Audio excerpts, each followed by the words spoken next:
Namaste. I'm here because I need to get something off my chest.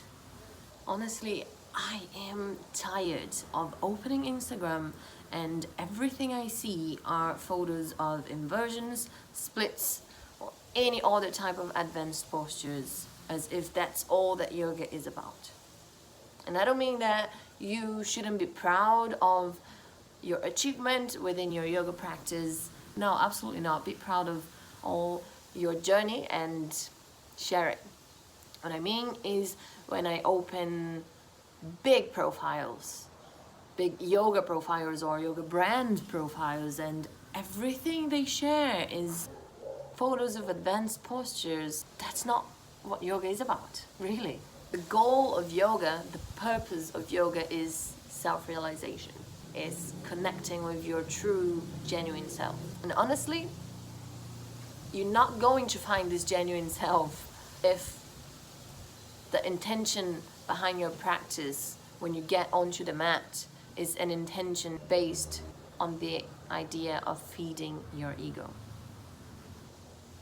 Some people might not like hearing this, but here's another little piece of wisdom from yoga.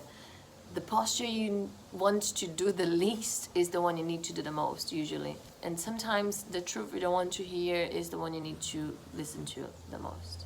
So let me elaborate. This physical practice that we see everywhere is actually a tiny little fraction of the whole of yoga. For example, meditation itself is part of yoga. It's yoga. When we talk about the philosophy of yoga that was written in the first ever scripture of yoga called the Yoga Sutra, written by sage Patanjali, he describes yoga as a journey, and this journey can be divided in 8 petals of a flower that bloom one at a time, or if we want to be more objective, 8 steps. The physical practice itself is the 3rd step of 8. So what are these first 2 steps that have been so ignored and neglected and overlooked, really?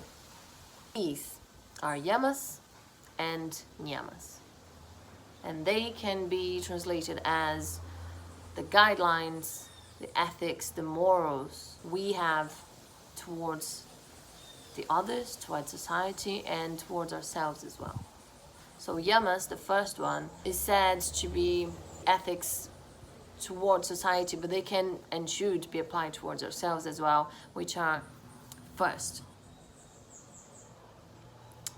non-violence, kindness; 2, truthfulness or non-lying; 3, non-stealing; 4, celibacy, or in a better interpretation, being more selective about where we put our energy, who we give our energy to, and what energy we welcome back into our lives. And 5th, non-attachment, letting go. These are the yamas. And as I said, and you can see, they can not only be practiced towards society, they can also be applied to ourselves.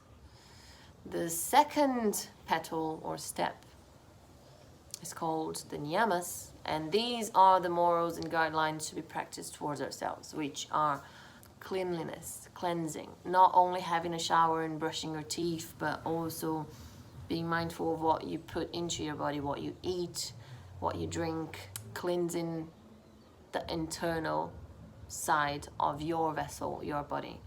And even more importantly,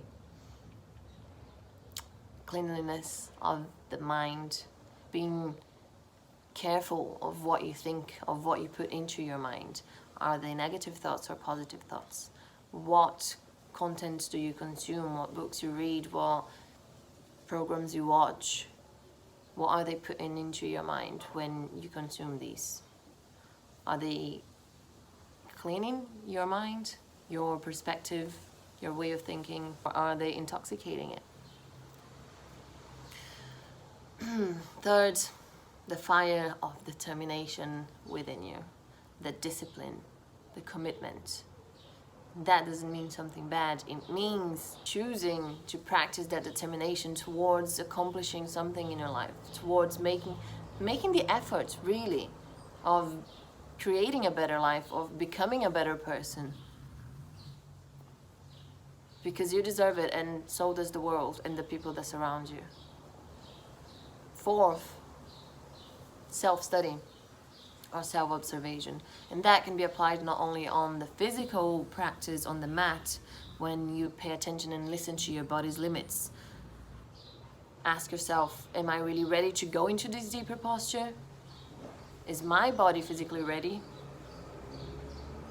Or out of the mat, for example, am I really ready to commit to a relationship without hurting someone else?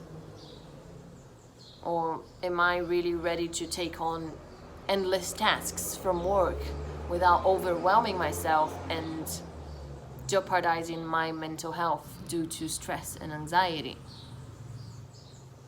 So practicing a bit more of essentialism, saying no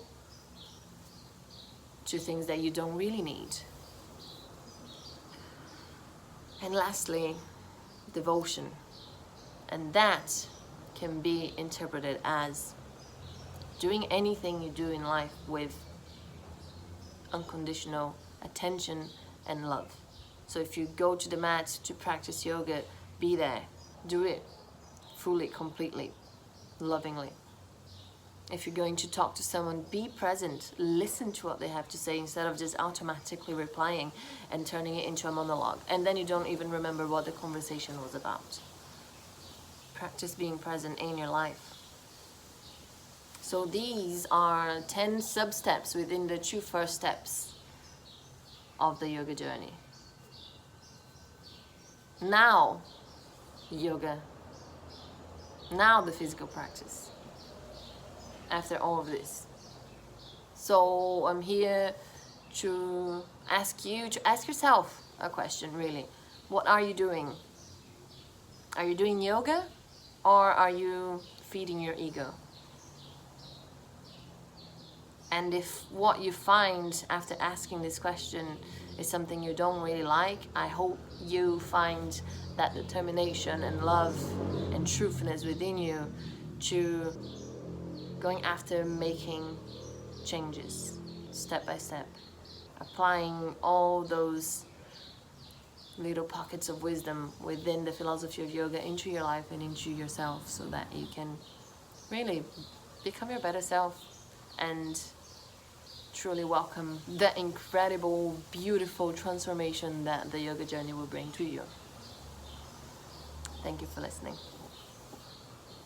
Namaste.